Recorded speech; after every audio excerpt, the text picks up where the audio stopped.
Hello everyone, welcome to Intellipaat. Today we will see and learn the top Tableau interview questions that can be asked in your next job interview. We have gathered these questions based on the recent interview feedback, so it is likely that you might face the same questions too. We assure you, if you are going through these questions thoroughly, you can easily clear your interview with flying colors. So, before we start with the session, guys, do not forget to hit on the subscribe button and also click on the bell icon so that you never miss an update on us. Also, guys, we do provide you end-to-end training on Tableau. So, the details you can find in the description below. Now, let's start with the first question. So, coming to the first question on the top Tableau interview question set, the first question usually goes with a comparison question because it is vital that you understand the differences. For example, the question states, compare ClickView with Tableau. I'm sure you already know that both of these are amazing business intelligence tools that you can work with very easily, and each of them have their own niche applications, right? So let's check out the differences. So whenever we talk about data integrations in terms of capability with Tableau and QuickView, Tableau has an edge over QuickView in this particular sense. And then whenever you're working with multidimensional data as well, Tableau has the capability to handle it that much better, efficiently and faster. And of course, most of us work with PowerPoints as well, so whenever you have a lot of work with PowerPoints, dashboarding on that and creating good amount of visualizations and insights on that is great, especially if you have the support for PowerPoint, right, the native support, and Tableau does that, while ClickView is a little bit held back in this regard.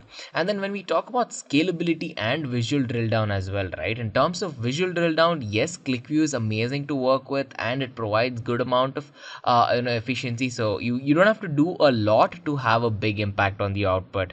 But then when you talk about scalability, right, scalability, Tableau, there is no beating Tableau out here, because ClickView has a direct limitation applied because of the ability of it to maximize its usage of RAM, while with respect to Tableau, right, so it can scale and RAM is not a limiting factor out here. So this is the basic comparison that you can state to the interviewer whenever you ask the comparison between ClickView and Tableau.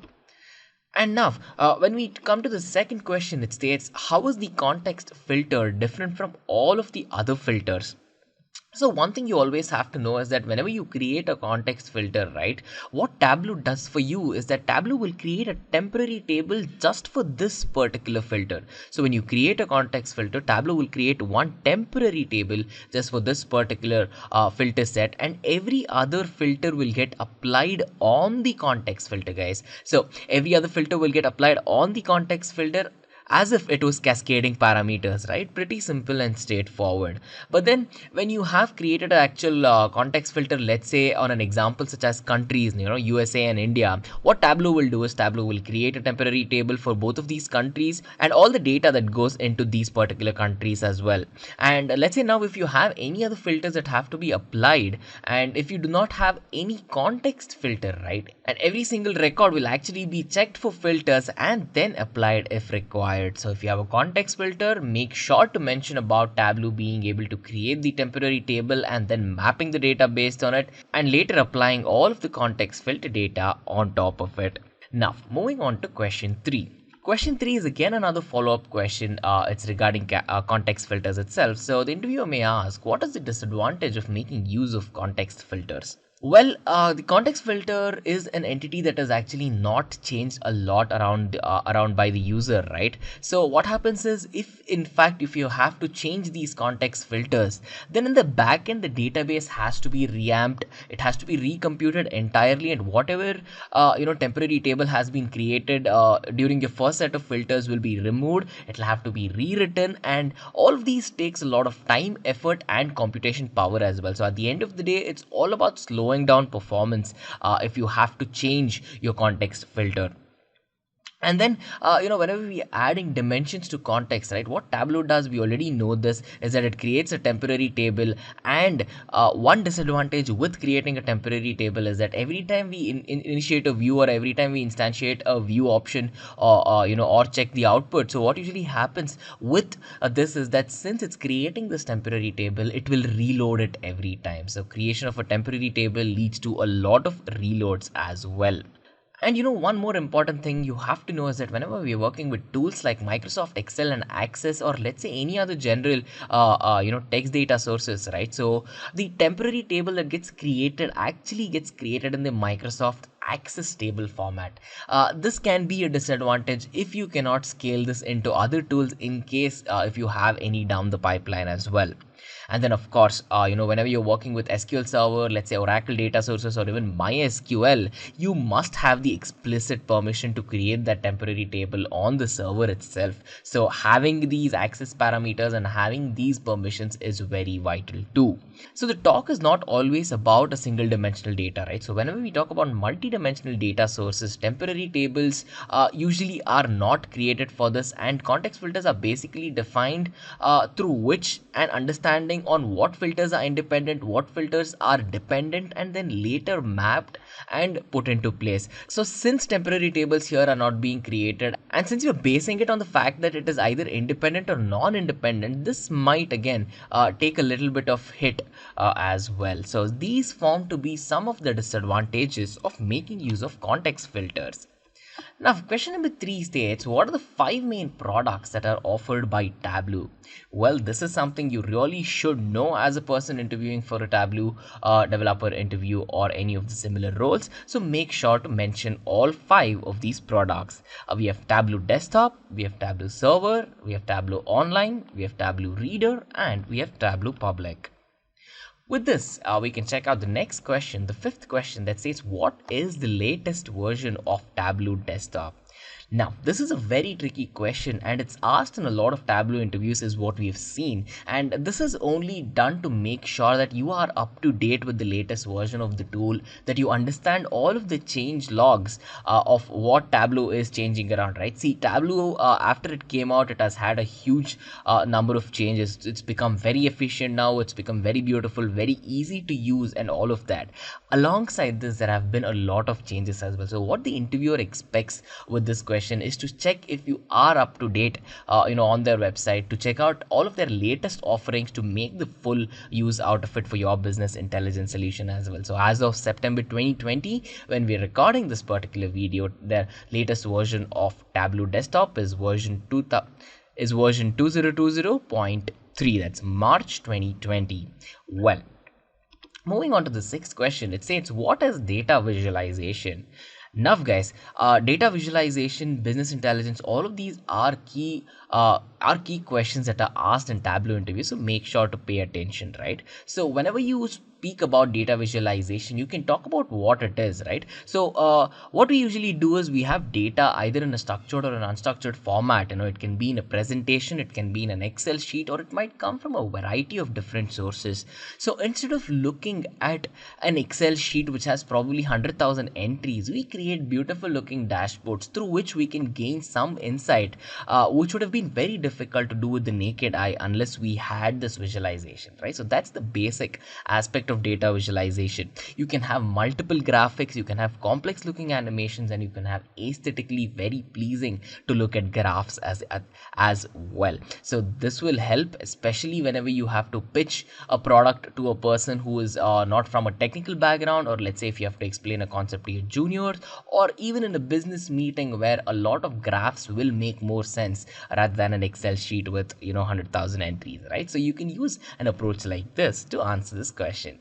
Now, moving on to the 7th question, it states, why Tableau? So the interviewer here is again trying to find out why and what is your inclination with making use of Tableau and where it shines. So you can talk about all of the advantages of Tableau, and 2 of the most important concepts that you have to talk about is about data sharing and how you can analyze it, and later it's about creating views and the ability to share it. Let's walk over with the first one. So let's say you have data from multiple sources, right? You might have a server on premise as well. You might have a database in that server, or let's say a database on the cloud, a data warehousing solution, a cloud application, or an Excel file, or a PPT file, whatever it is. With Tableau, you can analyze this very, very easily without having to put much effort. This is point number 1.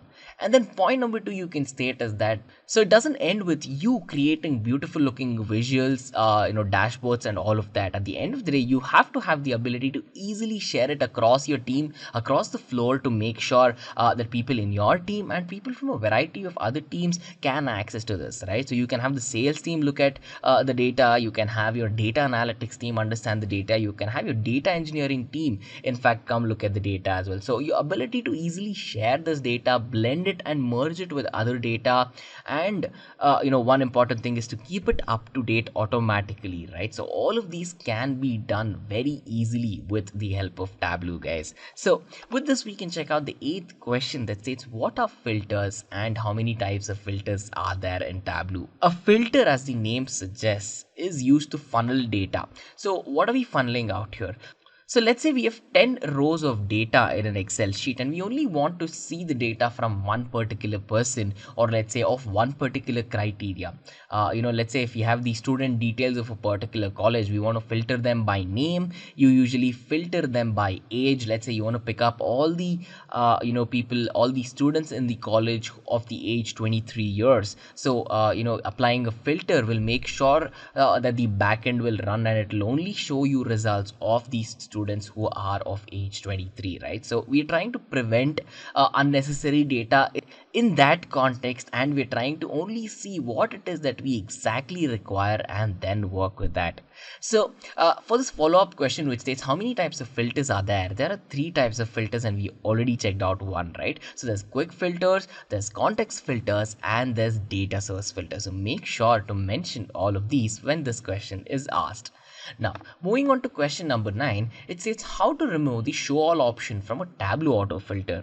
See, again, this is a question that is asked to see your proficiency in terms of handling the tool, even though you might not be sitting in front of the tool right now, right? So when you think about it, answer this question in a very simple way, in a very straightforward way. It's a very straightforward question with a very simple answer. So to remove the show all option, right? So all you have to do is right click on the filter, click on the customize button, and it's a simple check on the show all button, and this ensures that the option is actually, and this ensures that as, and then after you uncheck all of this, right, this makes sure that your option is removed. So since you're sitting in front of the interview, even though you might have a laptop, that's it is an added bonus that you first verbally say out the answer, and then of course you can run Tableau desktop on your machine right then and there, and then show all of these practically to the interviewer as well. So make sure to keep that in mind. So moving on to the 10th question, it states, can we use non-used columns, as in the columns that are not used in the reports but that are present and used in the data sources in actual Tableau filter? So can we use non-used columns in Tableau filters? The answer is a very straightforward yes, right? So think about an example when you're approaching with this. So if you have a data source where you have employee data, right? So you can have employee ID, employee name, the department, designation, salary, and all of it. And let's say now we have reports where we're only using employee name and employee salary, right? So what you can actually do is you can apply filters on employee designation even though you have not used these reports from the data source, right? So it is very simple, it is very straightforward, and yes, it is achievable. We can make use of non-used columns, but then it has to be used in the data source, but then it really doesn't have to be used in the reports, guys. So moving on to the 11th question, it states, what is the benefit of Tableau extract file over the live connection? Well, when you think about Tableau extract file, right? So extract can be used anywhere without having to create a connection. That's the biggest advantage of it. So you can create your own custom visualizations without even having to connect to a database prior as well. So this is the ability provided by the Tableau extract file, where you can pull in all the data and work with it without even having to connect with that particular database as well. Now with this, moving on to the 12th question, it states, what is the difference between TWB and TWBX file extensions? Please explain. Well, one thing you have to understand is that whenever we talk about TWB, right, the Tableau workbook files, it is a live connection. It points directly to the data source, and whenever the user is receiving a TWB file, he or she needs permission to access the data source. And with a TWB data file, no data is included prior as well. So it's a live connection. It points to the data source, and you need permission to access the data source, and initially there is no data that comes included with the file as well. Now, whenever you talk about TWBX file extensions, right? Here, what we're actually trying to do is we take the data offline and we store it on the local machine. So, be it in a package, be it in a zip file, or any other packaging files, where we know we completely remove this kind of dependency of having to need the permissions and having to have these access protocols in case if you do not have all of that as well. So TWB files require permissions from the data source, but then TWBX is all about bringing the data offline, keeping it in the native place, and to make sure that you avoid the need for permission as well.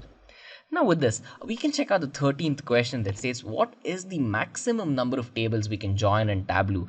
So this is a very commonly asked question and you are supposed to know the answer to this, guys. It's a very straightforward answer. So in Tableau we can have a maximum of 32 tables that we can join at a time, and no, it is not possible to combine more than 32 tables in a very straightforward way either. So make sure to answer this in a clear and a concise way. Now with this, moving on to the next question, it states what are dimensions and facts? Again, it's a very simple example, but it always adds a lot of value if you can explain it with an example, right? So dimensions are nothing but the text columns where we are describing what the actual data is pertaining to that column, right? So you can have a product name, you can have the name of a city, and a lot of other things. So dimension is nothing but the simple description of what data we are trying to pull in from that particular column. And then when you talk about facts, right? Facts are the actual measures of data that you might have in that particular data set. So whenever you think about facts, think about numerical values, right? So you can have a profit percentage, you can have the profit in, of course, in monetary value, you can have the sales figures, you can have the sales in that particular monetary value as well, and a lot of other things. So when you think about dimensions and facts, it's a pretty simple concept. Now, moving on to the 15th question, it states, can we place an Excel file in a shared location and use it to develop a report and refresh it in regular intervals? What the interviewer is trying to ask is to see if you've had the experience of doing this. So let's say if you had the data source, an Excel file, and if you had to place it in a shared location, could you actually use that right from there directly to create a report and then, refresh it as and when you require? The answer to this is yes. Tableau is an amazing tool. It's very powerful to use, and yes, it can be done in a very simple way as well.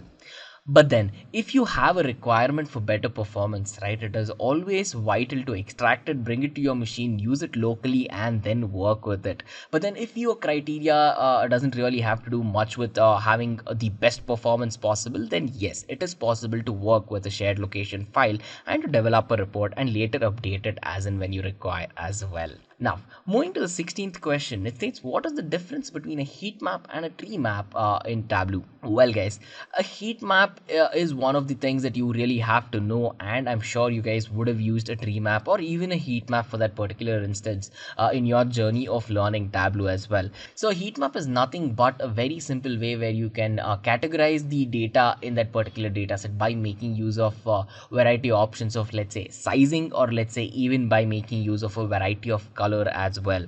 So why do we do this is to make sure we differentiate it from one entity to the other, right? So you can map and check all of the orange color looking entities on your screen right now. You can try to differentiate and compare all of the black colored entities. So you can try to compare all of the black colored entries to another colored entry as well, right? So using colors and sizes is an amazing way, and it can be done using a heat map. But then now when you're talking about a tree map is far more powerful than a heat map, because here we're trying to have a hierarchy. So here we're trying to have a structure which is very similar to a tree data structure, and here we're trying to, so not only are we trying to visualize a part of the relationship here, what we're trying to do actually is in a very simple way denote the entire relationship that exists between entries for our particular workbook as well. So as you can see on your screen, you have the states of United States. So you have all the state names of the United States of America, and you can map it based on color as well. You can map it based on size, and eventually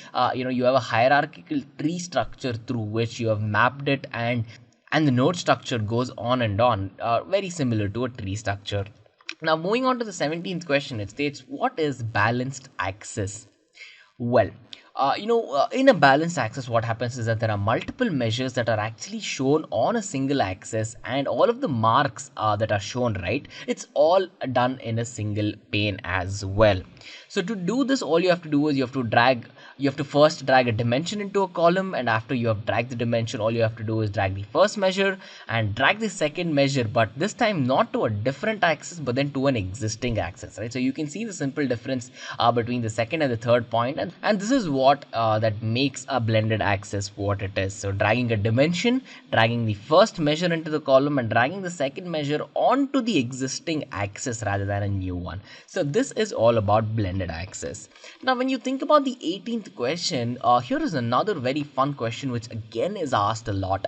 So what makes Tableau stand out from all of the other tools, right? So whenever we talk about business intelligence, whenever we talk about all of these tools, they are fantastic to use. I'm sure all of the developers who have went into creating all of these tools have taken a lot of time, pain and effort to make it very easy for us to use, right? So thinking about that, all of the other BI tools are extremely pricey and can get out of hand if you're a small company.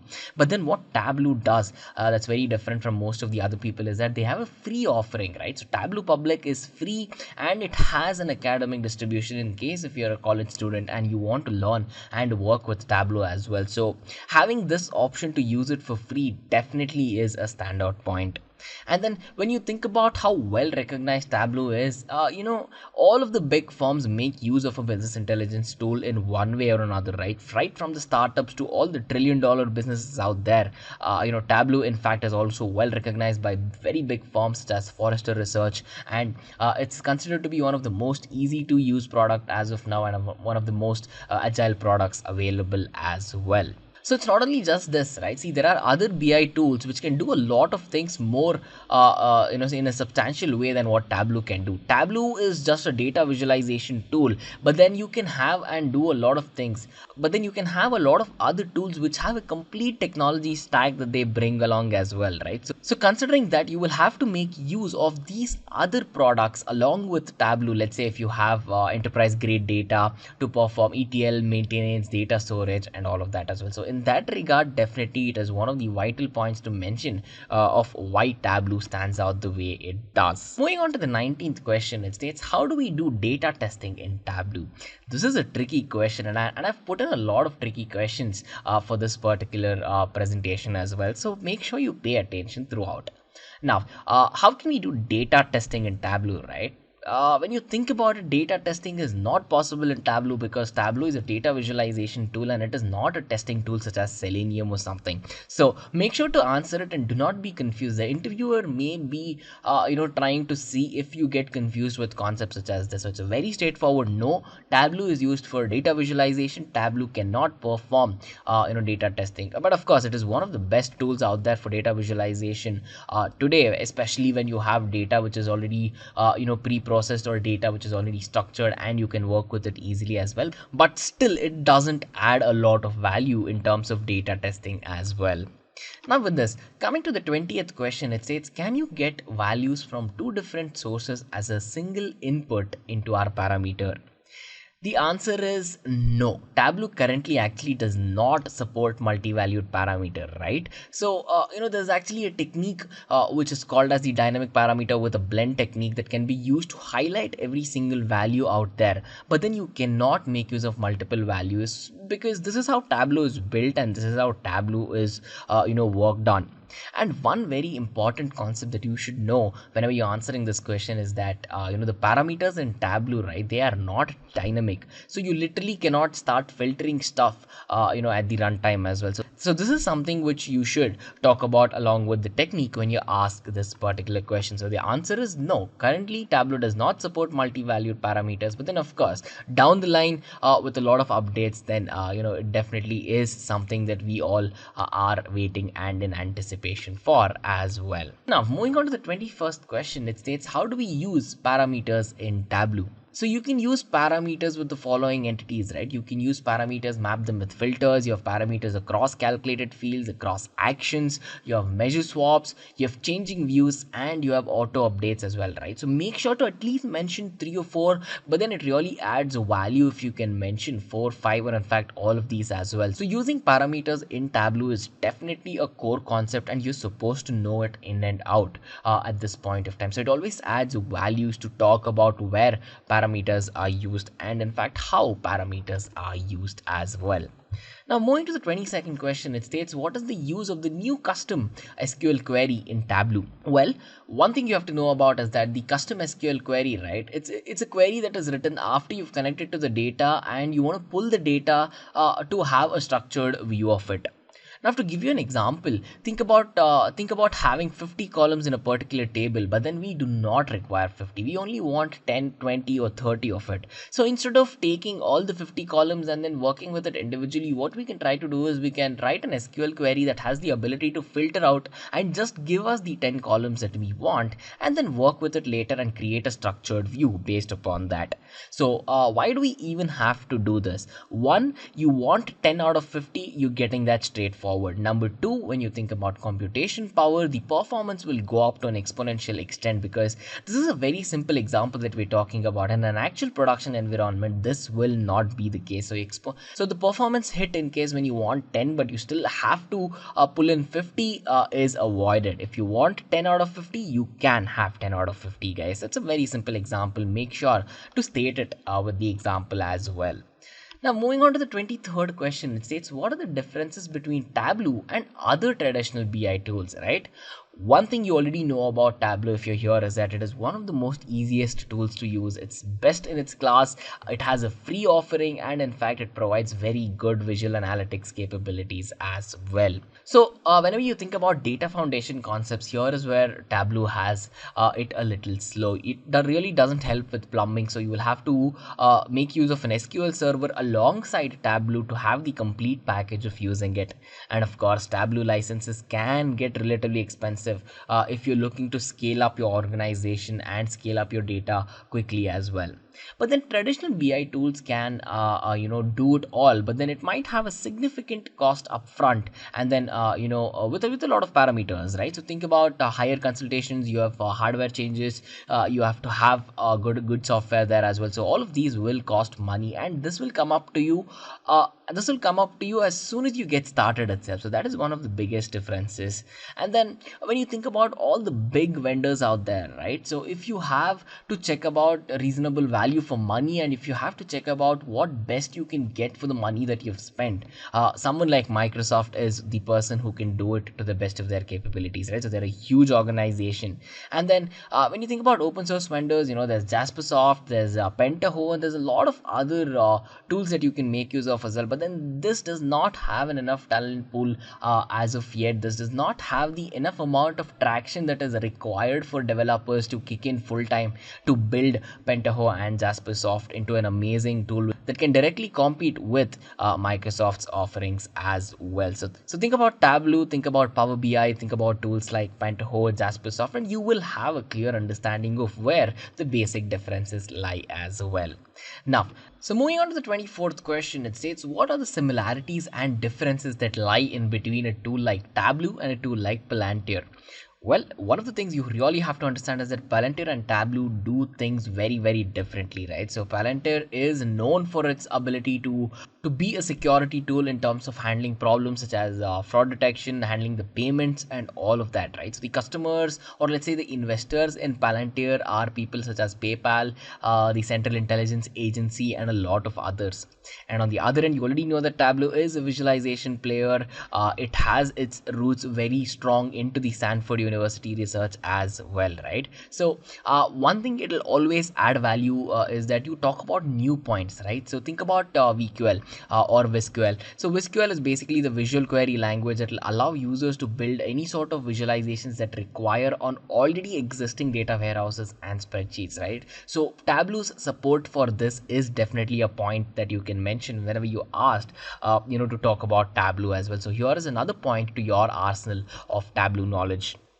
Moving on to the 25th Moving on to the 25th question, it states how to create cascading filters without making use of a context filter. Well, it's very simple. All you have to do is think about a situation, right? So let's say we have two filters, filter 1 and filter 2. And based on filter 1, we have to make use of filter 2 on that particular data. And now, when you have to say and now let's think of it as filter 1 being country and filter 2 being it as states, right? So if you choose the country as India, then filter 2 must display then filter 2 must display only the states of India and not states of every single country out there, right? So this is how you can cascade filters without having to make use of a context filter. Now to do this, right? So for the filter 2, make sure you select the option wherever the value so make sure you select option of only relevant values for the filter for the second. So make sure you select the option for only relevant values for the second filter, to actually go on to do a thing like this. It's a pretty simple thing and it can be easily done by making use of Tableau. Moving on to the next question, it states, is Tableau good for a strategic acquisition? Well, of course, Tableau is an amazing tool for strategic acquisition as it provides amazing data insights, and you can do a lot more with Tableau with the approach of you having to put in a lot less effort as well, right? So, in terms of acquisition, what it does, it will help you plan properly, set up a pipeline, understand what anomalies are lying there, and try to fix them as well. You can improvise your entire process and have it better as well. So it'll give you a lot of insights which might skip your eye if you're directly looking at the data with your naked eye as well. So in terms of strategic acquisition, it's a big yes for sure.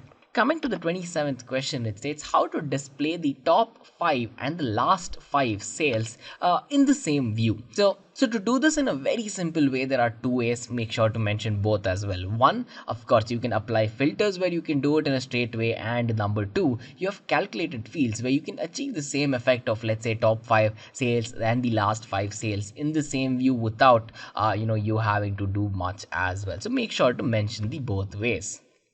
Now, question number 28 states, let's say, suppose without having to use a line or a bar chart, I want to design a view to show the region-wise profit of sales. How can I go on to do this? So what we're trying to do here is, we want to show the region-wise profit and sales without having to use a line chart. So how would you suggest that we do it?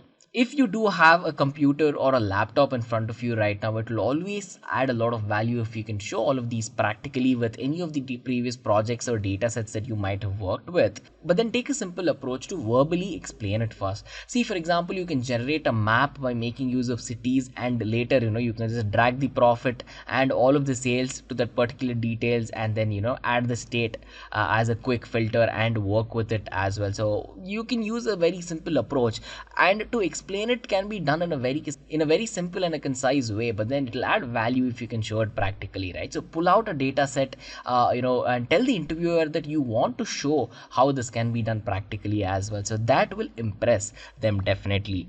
Now, moving on to the 29th question, it states, design a view in a map such that if a user selects any state, the profit and the sales in the cities under that state would show up. So if someone selects any state, right, so whatever the profit is there in that particular state and whatever sales in the cities of that state, that should show up. How can this be done? This can be done if you have state, city, sales and profit as our fields in our data, right? So we require these data. Make sure to mention that first. Without the data, you cannot mention it, right? And to have this particular effect, so all you have to do is click on the state field, drag the city out into our marks card, which comes under the state field, of course, and then drag the sales into size, drag the profit and drop into the color, click on the size legend. You can, increase it to whatever size that you require, say for example 75%, and then click on the state field and show quick filter. And after you have done that, all you have to do is you have to select any of the states and see if it is working or not. So if you have done steps from 1 to 6 right, then of course with the 7th step you will have the view which indicates the number of sales, and the color will directly indicate the profit values as well. So it's a simple thing with 6 simple steps. So this is the hardly 30-second task, but then at the end of the day, the insight you can drive out of this task is huge. So make sure you mention the advantage, how to do it, and what we require to do it as well.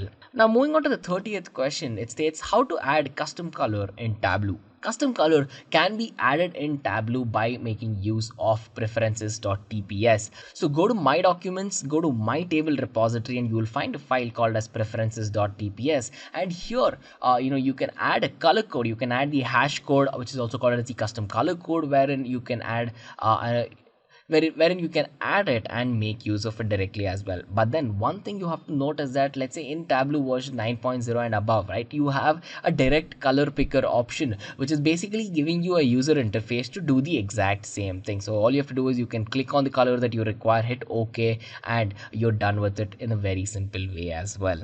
So coming on to the 31st question, it states, how can we combine a database and the flat file data in Tableau desktop? How can we do this? It's again not a very difficult concept. All you have to do is you have to connect the data twice, because for the first time when you're connecting, it's for the database tables, and the second time you're connecting, it'll be for the flat file data.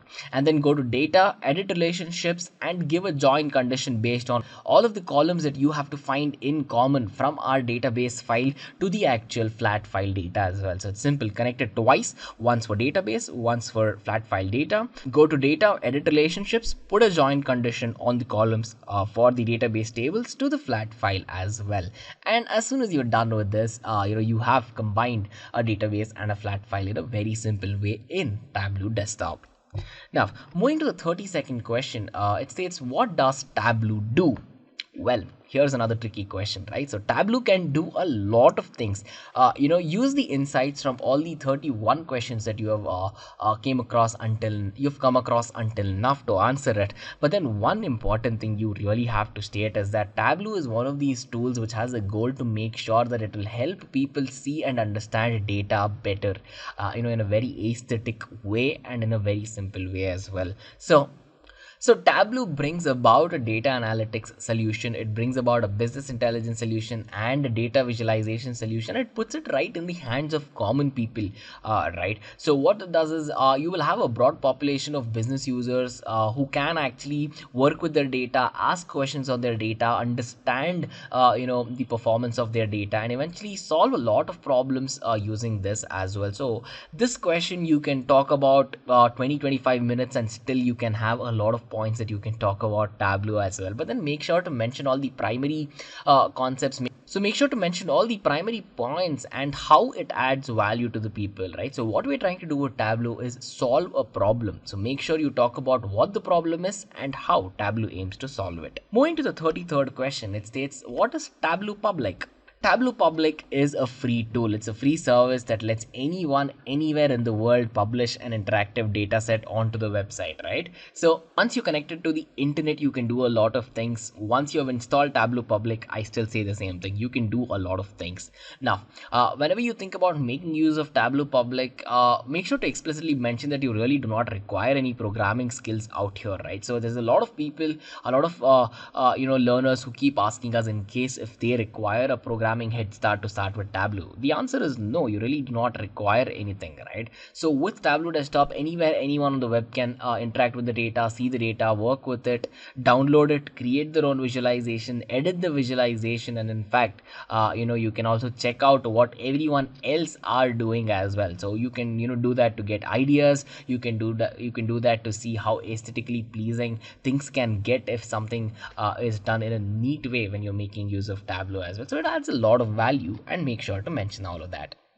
Now with question number 34, we're talking about data modeling. So what is data modeling?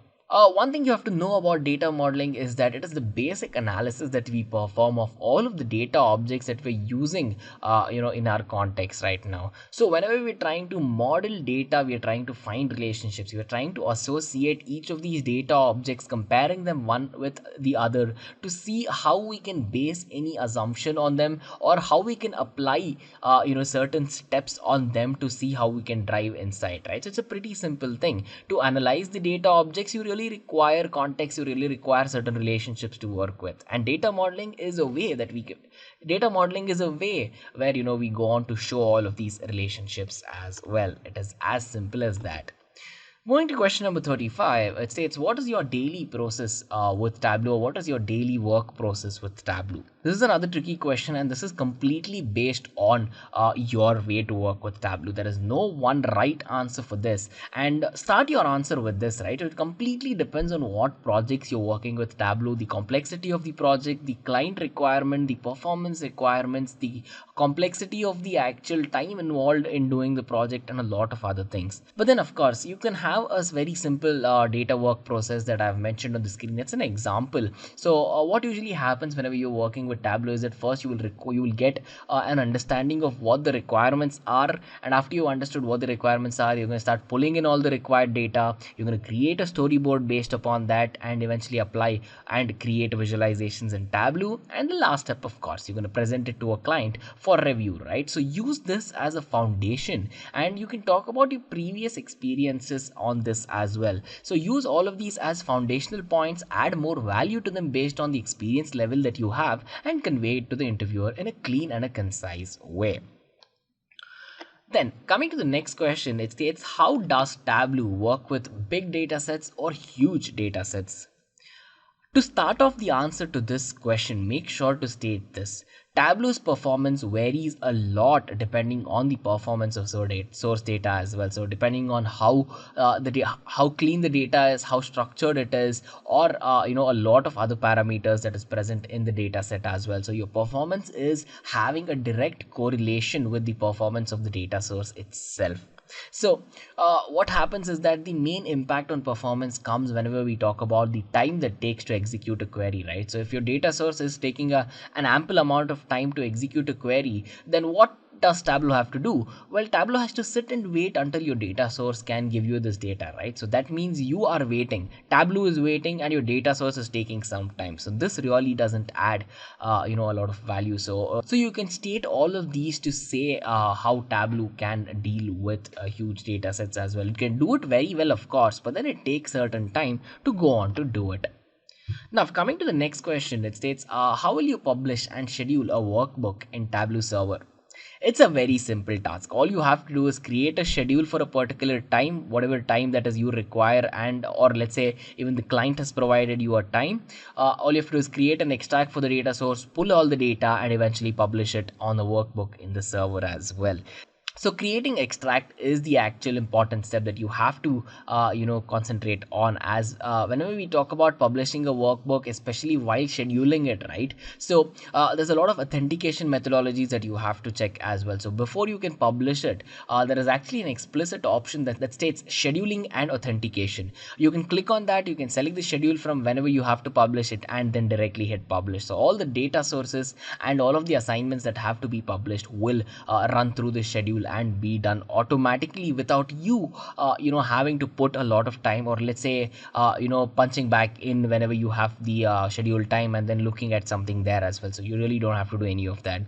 This entire process is automated. It will get refreshed on a regular basis, and you can work with it automatically without having to put much effort as it is. Now, coming on to the 38th question, it states, distinguish between parameters and filters. Well, parameters, you already have to know this. It is the dynamic values that will replace all of the constant values whenever we talk about any calculations, right? And parameters, if used right, can be used as filters itself. But what are filters? Filters are used to restrict the data based upon conditions that we have, and where we mentioned all of these conditions, we have mentioned it in the filters shelf, right? So it's a very simple thing. Talk about what filters are, talk about what parameters are, and make sure to state that you can also use parameters as filters if required as well. So that point is a highlight, and it'll add a lot of value if you can state that directly too. And now coming on to the 39th question, it states, how to view an SQL generated query in Tableau Desktop or by Tableau Desktop. So all of the queries that get generated actually go into a log file, right? So there's the Tableau or desktop log file. So there's the Tableau desktop log file that you can get into as soon as you go into C Drive, users, my documents, my Tableau repository. And then if you have a live connection to the data source, right, you can check the log.txt file and the tab procto srv files as well. If you're making use of extract, then you have to check out the Tableau desktop server.txt file or the tdeserver.txt file as well. But then if you're making use of to go on to check the queries in detail, right, we have the tab procto srv file. This is where all of your data is mentioned, all of the detailed information about the query. So make sure to mention all of these as well. Once you have to have a live connection with the data source, you have to check all of the files. If you're making use of an extract, there's another file, and the actual file which will contain all of the queries as well. Now moving on to the 40th question, it states, what is page shelf? Page shelf is a very simple concept, but do not be fooled by how simple it is, because it's a very powerful part of Tableau. It's a foundational concept in Tableau where you can actually control the display of the output and any result that gets printed on the output as well. So page shelf acts as a primary barrier, acts as a primary visualization criteria where you can work with a lot of things to make sure that you can control a lot of parameters when displaying or when controlling the output as well. So in that regard, page shelf adds a lot of value. Now, coming to the 41st question, we have another different question. So moving on to the 41st question, we have a question that states, what are the major differences in between Tableau 7 and Tableau 8? Now guys, you really have to know this question. This is another trick question that can be asked to you to see how proficient you are with Tableau and all of the years of experience that you say you bring with, right? This is a way to verify that as well. So, with respect to Tableau 8, you have a lot of new things that got implemented. Think about tree maps, think about bubble charts, think about whisker plots, box plots, and all of that, right? So new features are amazing. One very important thing you have to talk about is the introduction of the R script and how you can directly copy the worksheet from one workbook into another one without having to redo it or without having to put in a lot of effort there as well. So not only this question, whenever you asked about any question pertaining to older version of Tableaus, in case if you have used it, I'm sure you'll be able to answer those questions. But then in case if you haven't used it, make sure to explicitly mention saying that you haven't had a lot of experience using that as well. I mean, of course, it's going to be 90% same with one version to the other, but then it always adds value if you know it exactly as well. So make sure to mention that. Moving on to question number 42, it states how to create filled maps. So to create a filled map, right, let's take an example. Whenever we talk about map view, right, so all you have to do is click on the geographical field, click on anything such as zip code, click on area code, state, or any of these, and select the filled map mark type, right? And select the filled map mark type. So with this, what you can do is the automatic mark type that will show all of the types of views as circles over the map, right? So once it starts showing it as circles over the map, then you can have the marks card, and from the marks card you can select all the filled map to eventually color your geographical areas as per requirement as well. And to color all of that, it's a very simple thing, and I'm sure you already know this. And step number 3 is very simple. Drag a field to the color shelf, define what locations need to be colored, how these locations need to be colored, and just drag a field to the color shelf and you can be done with that. And of course, you can explain this probably in under a minute to the interviewer, but then if you have your laptop, I would really suggest you take your laptops to the interviewers in case if that's allowed, and then make sure to show this practically to the interviewer as well, because all of these concepts, you can explain them easily and in a very straightforward way verbally, but then what will add value is if you can actually show them practically as well. Now moving on to the 43rd question, it states, does a parameter have its own drop down list? In Tableau, yes, a parameter has its own drop down list, and whatever entries that you make in the parameter while actually creating, right, so it can be directly viewed as items in the drop down list. So the answer is simple, the answer is straightforward. It's a yes, it's possible to have a drop down list for a parameter. Moving on to the 44th question, it states, how is data blending different from data joining? Again, this is a question which is asked a lot of times in this interview, just like all of these other questions that you've been going across right now. So make sure to concentrate.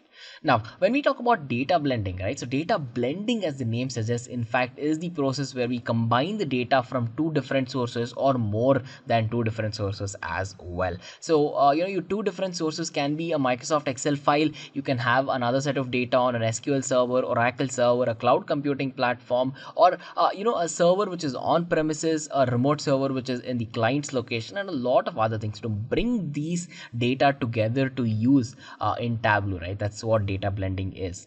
And data joining, on the other hand, is a very simple concept. It's a straightforward concept, just like data blending, but it's very different. What we're trying to do here is we're trying to combine the data from two or more tables and sheets from the same data source. Data blending spoke about two different data sources and bringing it together. Data joining is all about talking about two different sheets or tables that are present in the same data source, guys. That is the basic difference. In joining, we talk about same data source and everything that is present in that data source, and in blending, we talk about more than one source. So make sure to explicitly mention that without fail. And now, question number 45, it says, is it possible to store a huge amount of data in the memory engine by making use of Tableau? Is it possible to store a huge amount of data? If yes, how can we do it? So if an interviewer asks you a question like this, right, the second part of the question might give you a clue to the first part in case if you're unprepared as well. So he or she can state, if yes, how is it possible, right? So the actual answer to this question, now coming to that, is yes, it is possible to store a large amount of data in the memory engine by making use of Tableau. But then it is not as simple as that, because there is no one straight answer to this, because you can store massive amounts of data based upon the Tableau server implementation.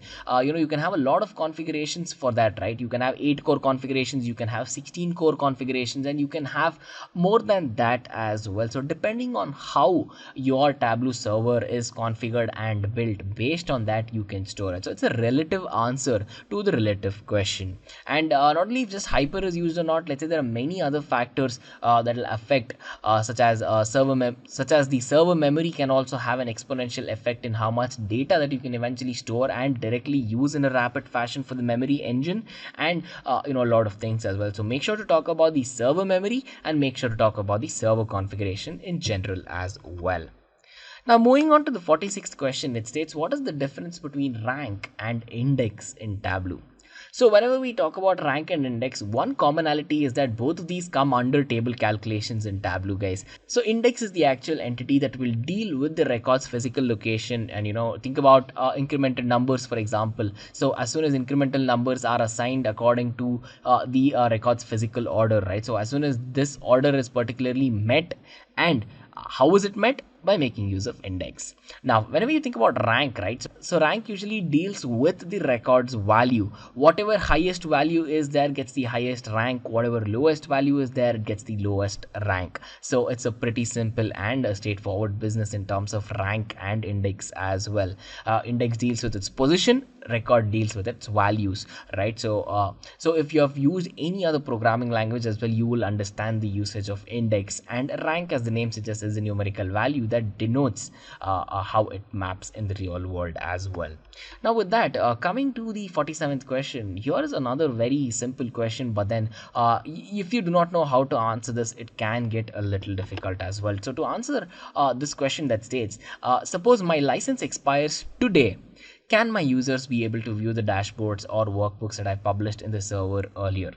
Well, you really have to know the answer to this question, guys. If your license expires today, right? If your server license expires today, the username of the server will change. It'll go from the name that you have put in and it'll say unlicensed user. It means that whoever created the dashboard and published it into the server cannot access it anymore. But then everyone else can still do it. So the site admin, what he can do is he can change the ownership to another person, and so at this time, what the site admin can do is the site admin can change ownership to another person. This way, we are trying to make sure that if we have and if we are making use of extracts, right, it doesn't fail. But if you do not change ownerships, you really cannot extract the data anymore if it's unlicensed. So yes, if the license expired today, you cannot have access to it, but then everyone else can. Moving on to the 48th question, it states, what is the difference between the quick filter and the normal filter in Tableau? Well, quick filter is an entity that's used to filter options and to select options in a very rapid manner. And a normal filter is something with which you can limit the options from the list. You can calculate some conditions, work with the data, limit it based upon a value, limit it based upon an index, or limit it based upon a general field in a column as well. So quick filter is used to view the filtering options, while normal filter is actually used to view a lot more compared to that as well.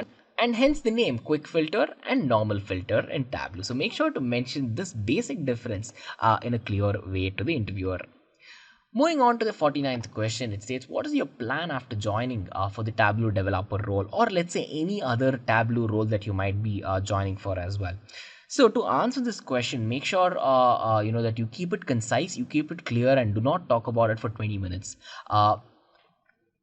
So you can start answering on how you have actually worked with Tableau in your previous years. It may be your learning, it may be your use in a production environment and whatnot.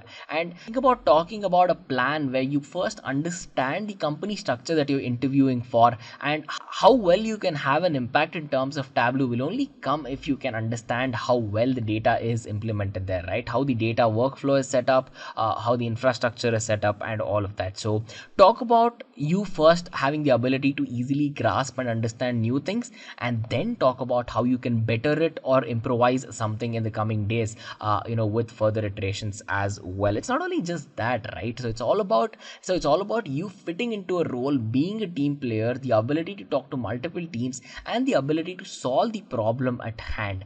And if you can do it very efficiently as a Tableau developer, then you open up your resume not only to just one or two interviewers, but then even to the top companies across the globe as well. So this is a very tricky question. This totally depends on your potential, your capability, but guys, it is extremely vital, as I've highlighted in the answer, that you have to keep it concise and you have to talk about how you will fit in there, right? So you really cannot barge in and say, I'm going to start changing everything up. Yes, you might have to start changing everything up only after you have understood it and you've seen a problem and you have a thorough way of solving that with your solution, which is supposedly better as well. So make sure to mention all of that.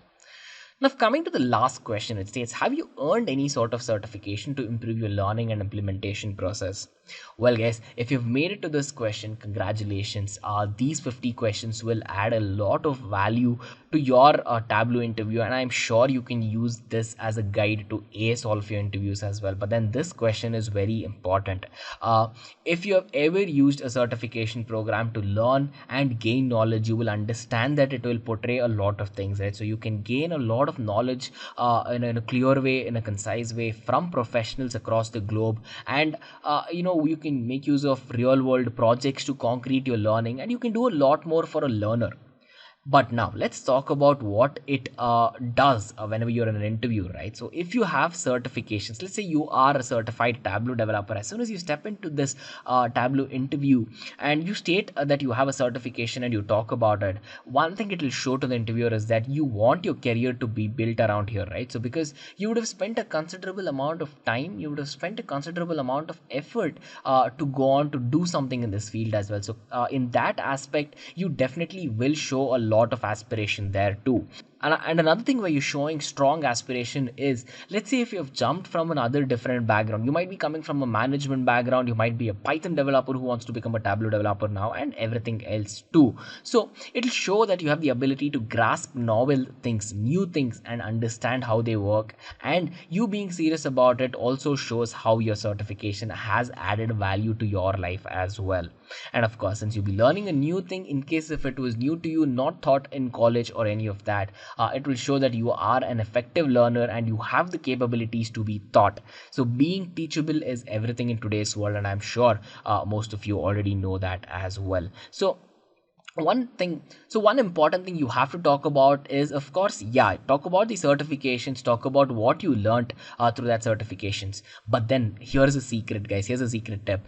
Talk about how you used it rather than talking a lot about what it is, because there's a good chance they already know So there's a good chance that the interviewer might know all the certifications that already exist with Tableau, but then he or she will absolutely have no clue what you have implemented, right? So talk about your projects, talk about your ideas, talk about the new things that you have tried, talk about your practical implementations that you have done after your learning. This is where you try to understand, and this is where you actually impress the interviewer as well, guys. So I hope these 50 questions add a lot of value to your interviewers, and I take this opportunity to wish you all the best for all the upcoming interviews as well. As always, I'll see you on the next one.